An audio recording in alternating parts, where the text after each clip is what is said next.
Okay, Tom, I do like this pose. It's like, it's a power I'm pose. establishing my dominance, and I'm establishing that I have boundaries. There's certain questions I won't answer. We'll see about that. I'll tell you anything, honestly. Okay, well, let's talk about this season. It's no secret that last season was very interesting for you, and it didn't end too well. And this season doesn't look much better. So, well, I'm sorry. That's so funny. And you're not wrong. I was thinking about it because I've been reluctant to use this word because people might jump to conclusions or be like, eye roll, but this is a redemptive season in a lot of ways, shapes, and forms. I'm not saying everyone's going to get redemption, but I think there'll be some humanity added to certain cast members. Myself, I think it was fairly restorative.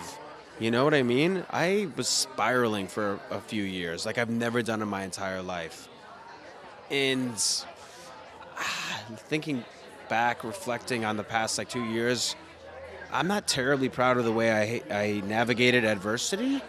Everything kind of happened at once, like things with my family, my dad almost dying, my brothers, and both of my brothers, and my family kind of fell apart. I fell apart, and it doesn't excuse some of my behavior, by the way. Like I was talking about this earlier. It's not like when I bring this up, it's not a sympathy plea.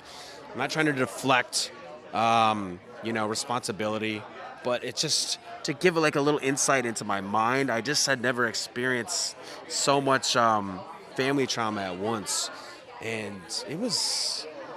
I feel like I'm a better person. I'm so much better equipped to deal with hardship now. I feel like I've grown a lot. I know I get accused of having Peter Pan syndrome or whatever, which is kind of a farce. Well, at least up until the past few years. Before then, it was fair.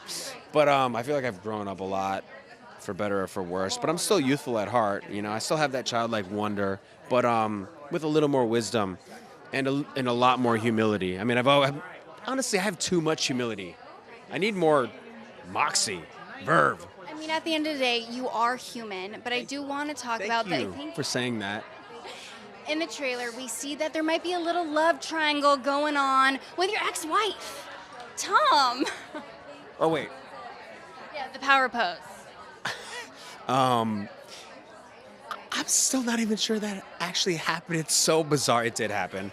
But it was fairly innocuous. It was fun and lighthearted, but still, if you'd have went back like 4 years ago and told me that I was going to be divorced and kind of an unfortunate accomplice in one of the biggest affairs since Bill Clinton, I would end in some sort of strange love triangle with my ex-wife. I would be like, dude, chill.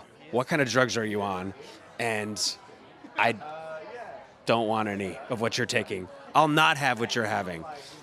Speaking of being involved in the scandal of it all, have you listened to Rachel's podcast? Because she claimed that you knew the whole time. I haven't listened to it. I haven't listened to Rachel's podcast. That whole thing was so bizarre and honestly messy and convoluted, and it created such a chasm in our friend group. I got to be honest. Tonight, I don't want to talk about her podcast, but I wish her well. I'm happy for her. Hope she's thriving, and I'm just hyped about the new season because it's really good. And it's nice when you can come and say that and mean it, and not just be putting on airs and paying the show lip service, because it's such a good season. You guys, it's going to be fun. Come hang with me at Tom Tom. We have brunch at Tom Tom. Schwartz and Sandy's about to do a big revamp, implementing our music program. I'm hyped like I haven't been hyped in a long time. Oh, I got to go. Gotta go. Okay. Yeah.